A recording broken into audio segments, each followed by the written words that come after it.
All right, so today we're going to do two things, bowls, and then we're going to do vases, which I find like they're kind of opposite in their shape. One goes out wider, one eventually comes in narrower. And so there's a couple of things we want to talk about there, okay? I want to start with vase forms first, right? Because with vase forms, we're still making a cylinder. Now the bowl is still a cylinder, but a little bit different. But the vase form is definitely a cylinder that we then alter in shape, okay? So let's go ahead and get started.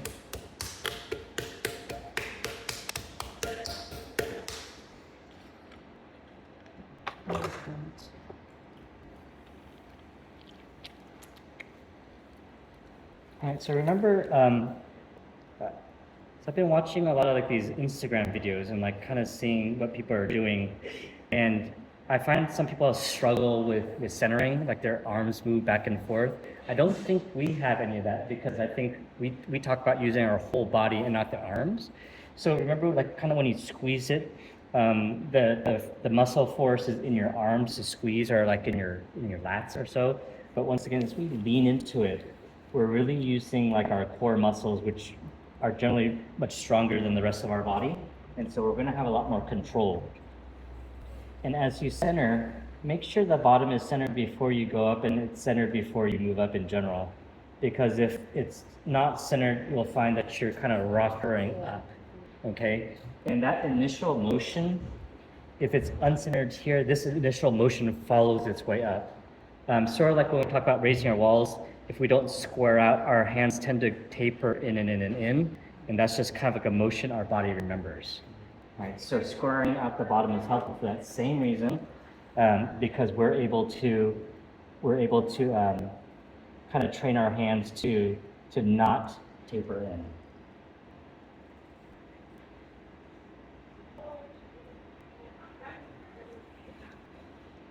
When I was growing up, I kept getting like big craters in the middle. What am I doing wrong? So a lot of the clay is being forced up along the side, right? So what I like to do is if I'm doing this, when I get to the top, my one hand will wrap over to kind of force the angle. And then the compression is going to force that clay to go up the center like an arrow. Okay? Are you using mostly like right here to like put like your pinky and down to kind of push it up? No, I'm not really scooping it up at all. So initially right here, you see there's like a little clay on the base of the wheel. Yeah. I will use my pinkies to kind of force that in. Yeah. But to bring up, I'm not then scooping it up. Because then I'm going to because I'm going to undercut and then I'm going to get a narrow base and tall top and it's going to be wobbly and maybe just rip off. Right. So after I Pinky scoop the clay in, then it is really about a compression into the middle of the clay. Right. Okay. Now if you get, you're saying it looks something like that, right? So if that happens, not a big deal. We just want to open that up so that when we compress down on it and cone down, we don't trap the air pocket in. Okay.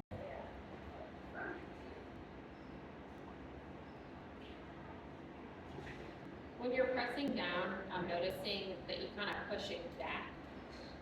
Like Push it press forward. down and is that on purpose?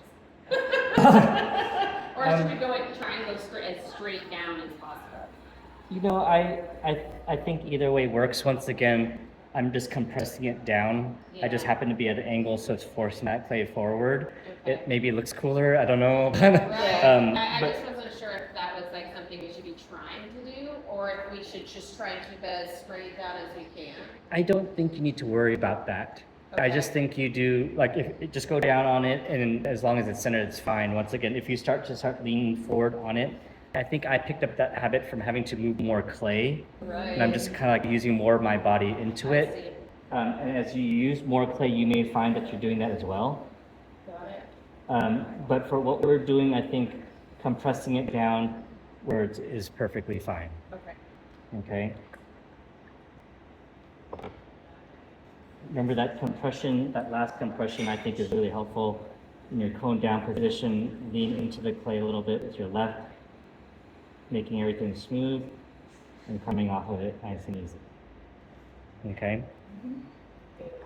I'm going to go ahead and open this up.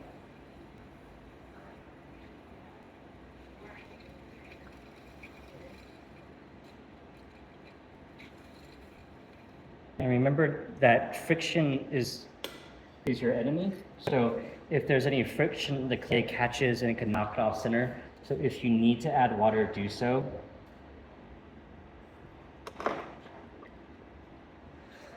Just make sure to periodically remove that water. It's going to open up. And at the very end, I'm going to roll my thumb in and create that ledge down in there. And what we're doing is we're squaring out the inside. So that first lift is going to be straight up rather than arching into that wall, because it's harder to arch and not taper. Okay, so I'm going to come back in, put some finger marks, I'm going to smooth that out. You come in with a sponge, you come in with your thumb, whatever works to make this level.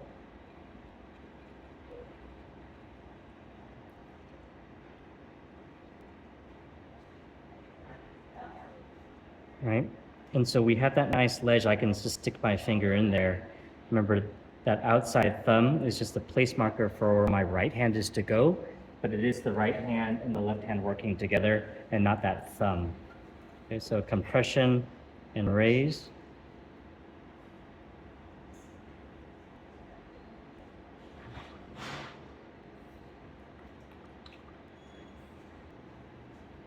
Another compression, and we're raising. And for those of you guys that are struggling with height, that first compression that's huge. If we're not compressing in, we're not moving any of that clay. So that you see I'm creating that ledge.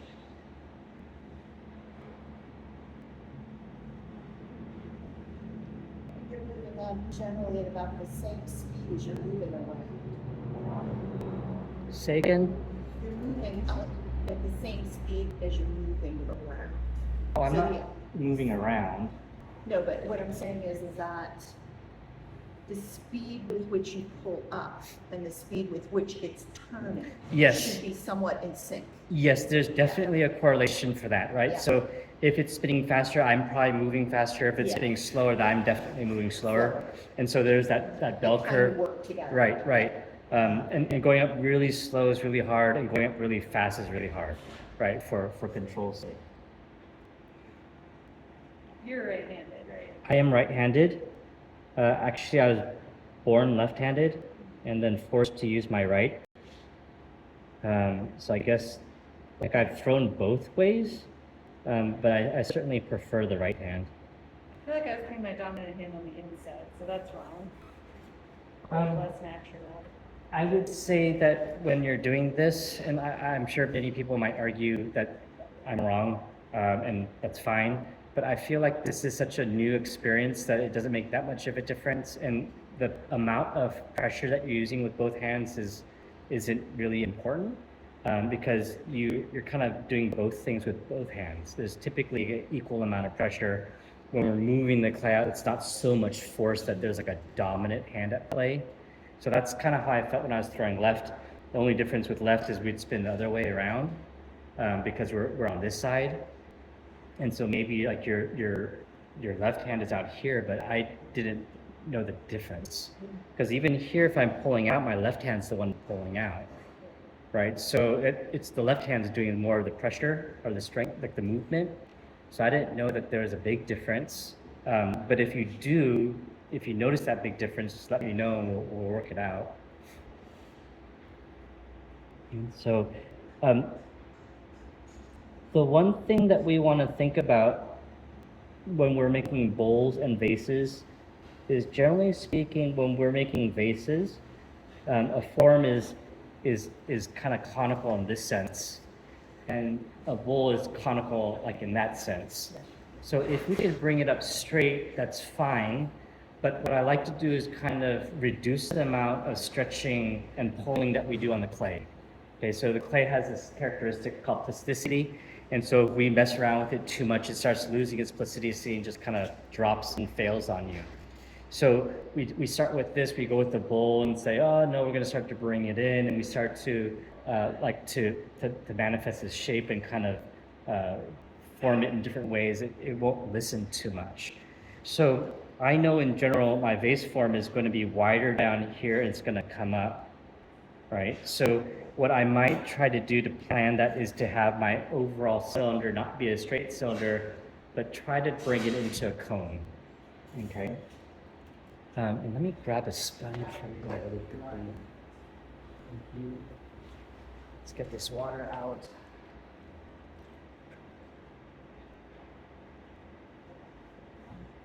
And I'm gonna pull this up a couple more times before because the walls can be definitely a little bit thinner.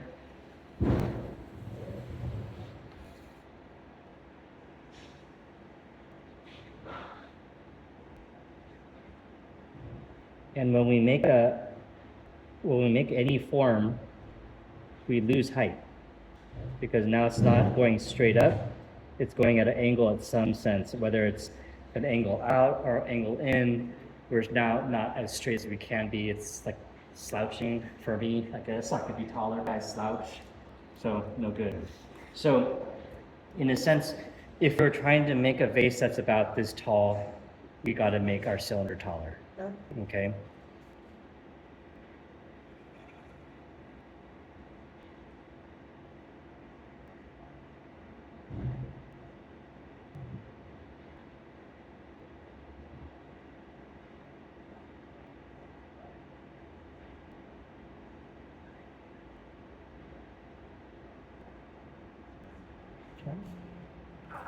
Before we start to give our piece any shape, let's go ahead and clean off the top.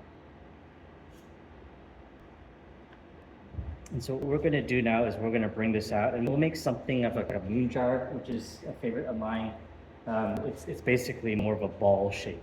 Okay, a moon jar. All right, so what we can do, we want to make sure we can fit our hands into it.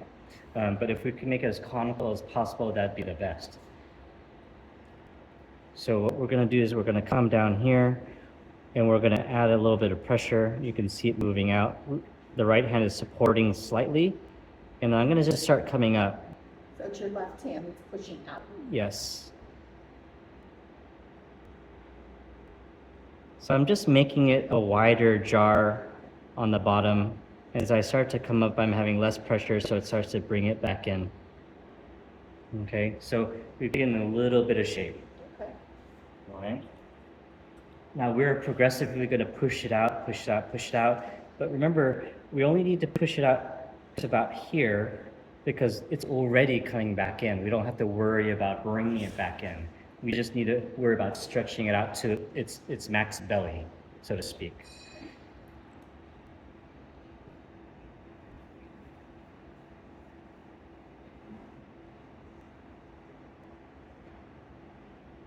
So we'll stop right there, and then I'm just gonna come up with less pressure as it angles up. Okay,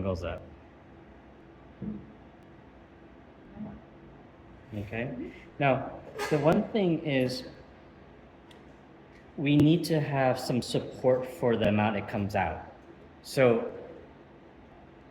we're thinking that it's gonna come quite in, and so we're trying to shape it right here from the get-go. But remember, we have about a pinky width of height, and that foot may be wider, but we're going to trim it down later, which is actually going to accentuate that bottom curve. Okay, so even though the bottom doesn't look like it's completely round and connecting, we're working on that on the back end when we trim it. All right.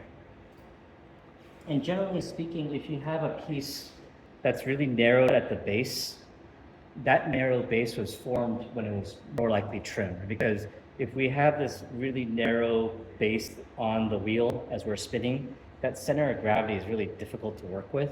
So more than likely it's wider, and then they trimmed it later, okay?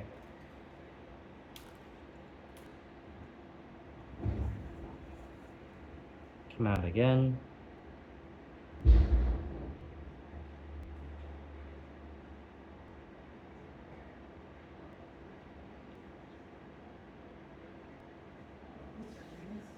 you're pretty slow at pushing it out. You're not like pushing it out hard. I don't think it needs to be. I think there's more likelihood of making error when you're forcing the movement. So I think having increments is fine.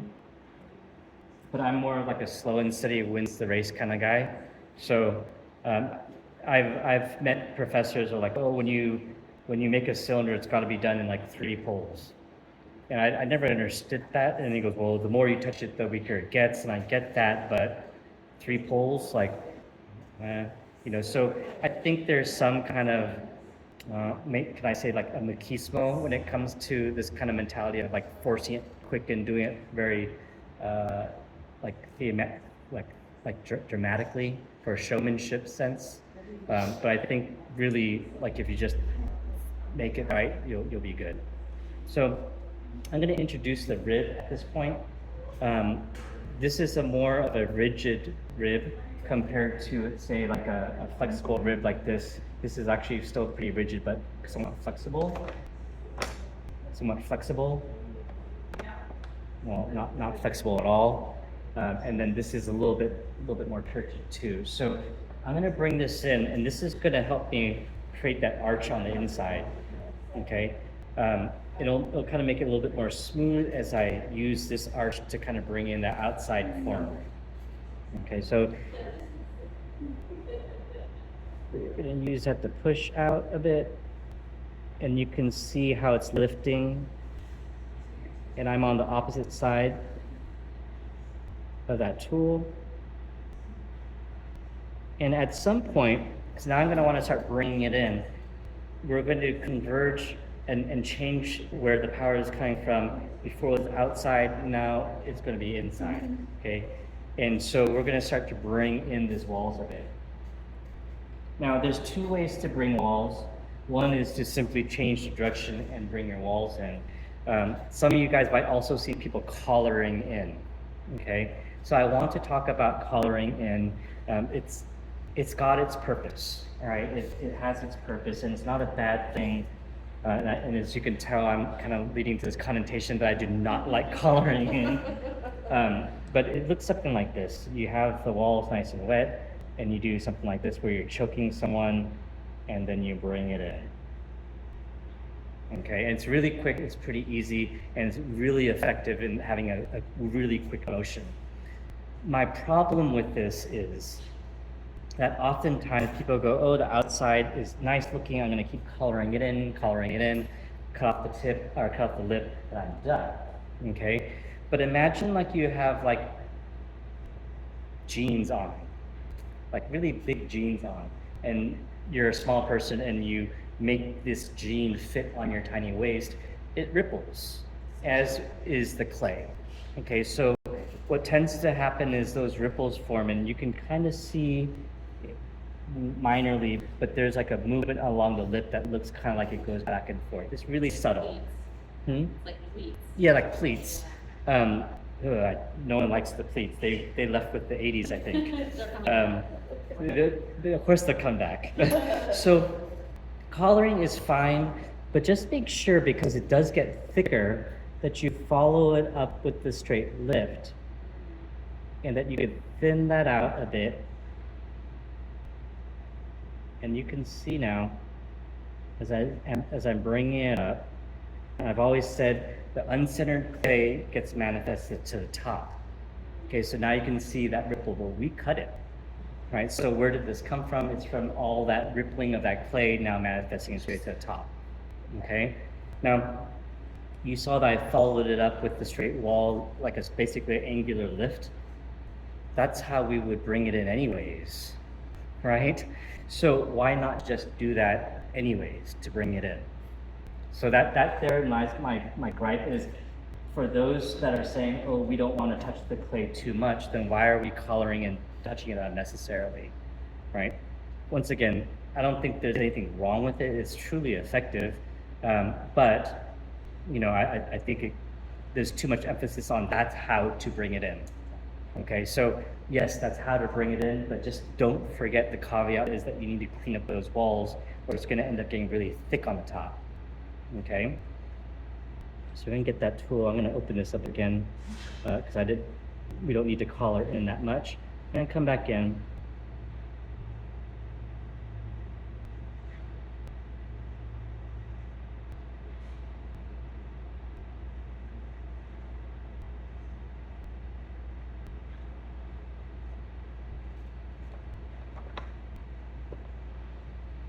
I'm gonna actually use this.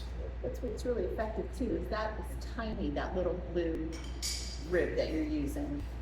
So you can get in, if you have like the yellow, these are much bigger. Say again? What's helpful is how small that rib is. Yes. Because it's easier to get inside as opposed to the yellow one, which is a lot larger. Yes. So just like those trimming tools, I find that these different sizes are good for different sizes. So if you watch on the YouTube video, I actually make a moon drill that's about this big, and I'll go in with a bigger wooden mauling rib, a bigger wooden rib, so I can get that larger shape in. A smaller shape is it's going to just be more work. A bigger rib is just going to do a lot more of that work for me. Okay, so we're going to want to shape on the outside a little bit. You can see it comes out, but then it probably abruptly comes in. So we're going to use a metal rib. This is very flexible. Okay, and I actually have a silicone one too. It's a red one that's really flexible as well. But I believe this is the one that you have in your kits, right? So I want to just warn you that I know this goes without saying, but it's a thin, really sharp piece of metal, okay? And it gets really tacky. I've seen it kind of stick to the piece. I've seen it stick to our hands. My mentor, who was my high school ceramics teacher, we taught together for a while. There was a day when there was a fire drill and she was demoing a piece, and in the heat of the moment, she kind of stopped the wheel. This had got stuck to her hand. Then she opened the door, which sliced her fingers, and that wasn't very fun. Okay, so just be mindful that it is a piece of metal, that it can cut if you're not careful. And I don't mean to scare you, and I see some like faces, but it is what it is. Okay. Joe, can I ask you a quick question before this, having to do with the last thing? So when you're making it smaller, I get that you are gonna wanna pull it up after collaring, but is there some other technique that you want us to be using besides collaring to make it smaller? Yeah, sure. So basically, let's say we have our hands here and we're gonna start bringing it in. Yeah. To simply do that. Because when we have our hands. We're pushing with our outside fingers in and pulling it up instead of kind of Yes. pouching it in with both hands. Is that So, what you mean? Generally speaking, when we want the clay to come out, we're going to use more pressure with that inside hand press out with the right hand support. Yeah. Then at some point we're going to balance up, Yeah. and then we're going to be pushing with our right hand with our left hand support. Okay. So whatever direction you're going that hand is doing more pressure, and the other hand is supporting. Got it. So Yeah. you want us to do the pull up That- with more I- pressure I think instead of the collaring. Yes, I think it's better to direct the clay. Got It is certainly easier to do this. Once again, I don't say it's not effective. It's really quite effective. I do it sometimes when I need to, but if you don't, then don't. And if you do, just make sure you follow up and clean up that inside line so you don't have a buildup of that clay. Okay. Thank you. Okay, so rib. I like the rib. We can create like these arcs with it. And so what we can do is with our inside hand, we can create this mold per se and push into it. And because it's this nice flexible rib, we can create this nice rounded line for us to follow.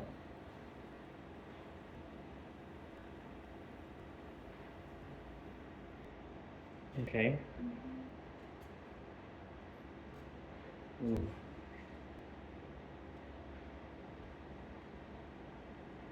We can also clean up here and kind of create that lip that comes out.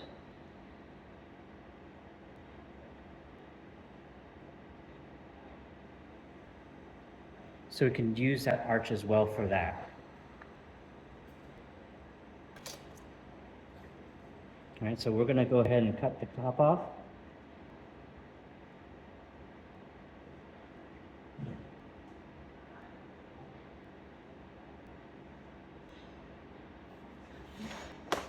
And we can continue to close this up a little bit more, or we can leave it open.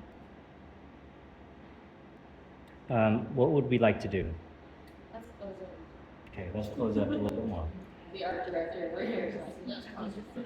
All right, so what I'm gonna do is I'm gonna wrap around here.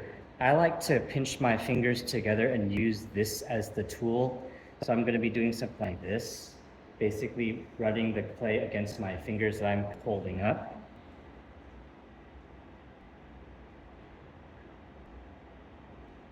And what I'm gonna do initially, because it's flaring out, I'm gonna bring it straight.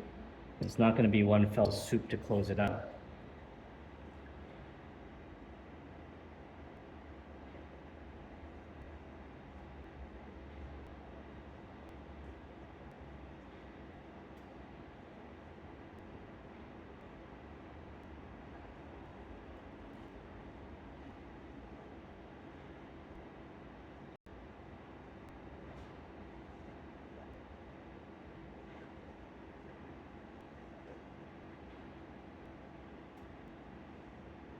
And you can see that as we're tightening it up, the top is getting uneven again.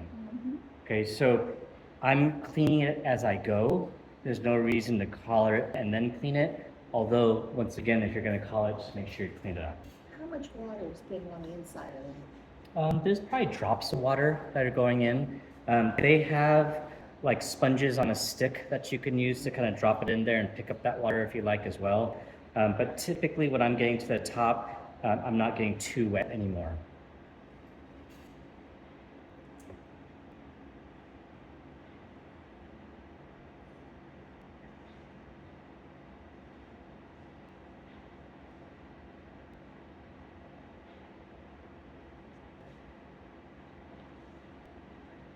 And then one thing I like to do when it starts to get a little narrow, they have these things called throwing sticks. It's basically it's a long stick with a yoke on the end, and you can put it in and use that as your hand. But if you have a wooden mauling tool, that can work as well, especially if we're not going as deep. And so this is more of an advanced technique, but I think the sooner you learn to do it, the better you are.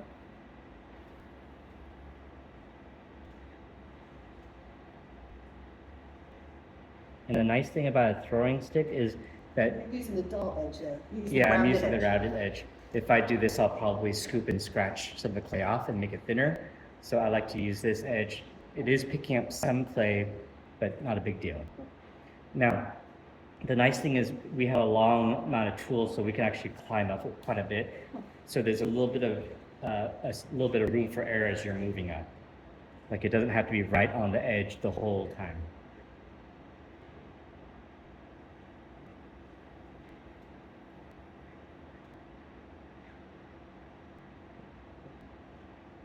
And are we closing this up completely, folks? Directors? Producers? Yes. Yes. Oh, okay. Shoot. I wanted to have a little skinny top. A little tiny opening? Yeah. Want room for one beautiful stem. All right. A poppy. A yellow poppy. We're not getting specific now, are we? Yeah. I have a vision for your face. Because I know I can quite they're quite. Ooh, that's so fun. It's like a beaver.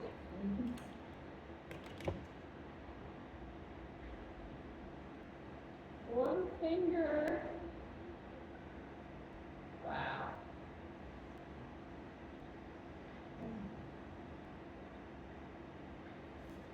Beautiful.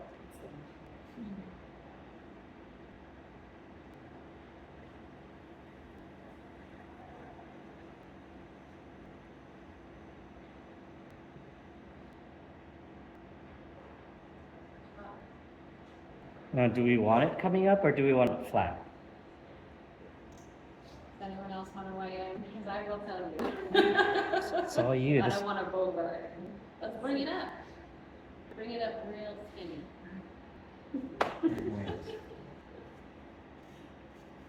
your wish is my command. I'm gonna rub it 3 times once it's been glazed. See that?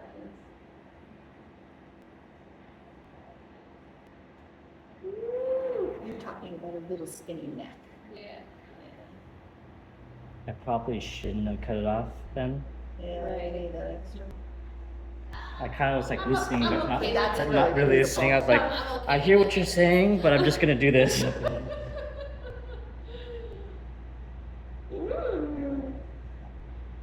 That's pretty. Becoming very heat.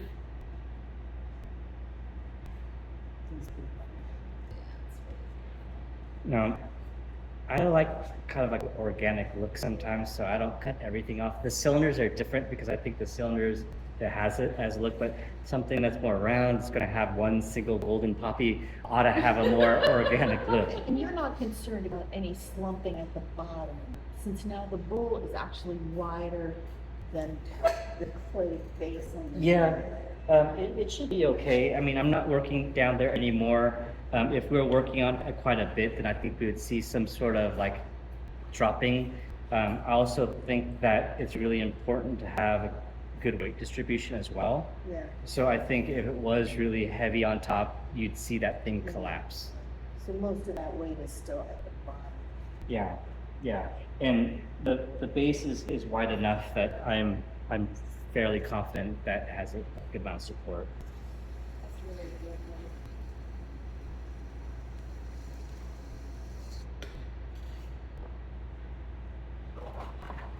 If you're gonna take it off like that, you would not have thought of trimming that base.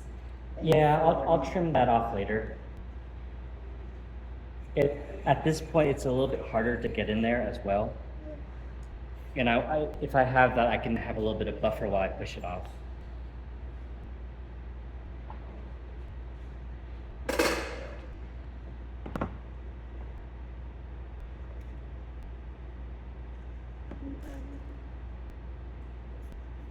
I wish you had done it on the disc. I'm afraid for my days. Well, I'm just gonna cut it in half.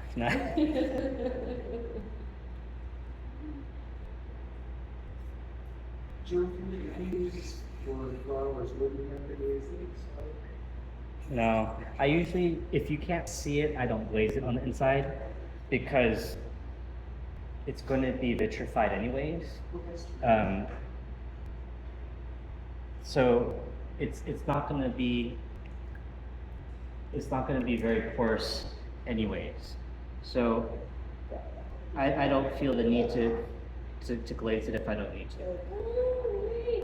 Did I catch it on there? Got it? Yeah. Alright. Nice. All right. Let's go. Woo!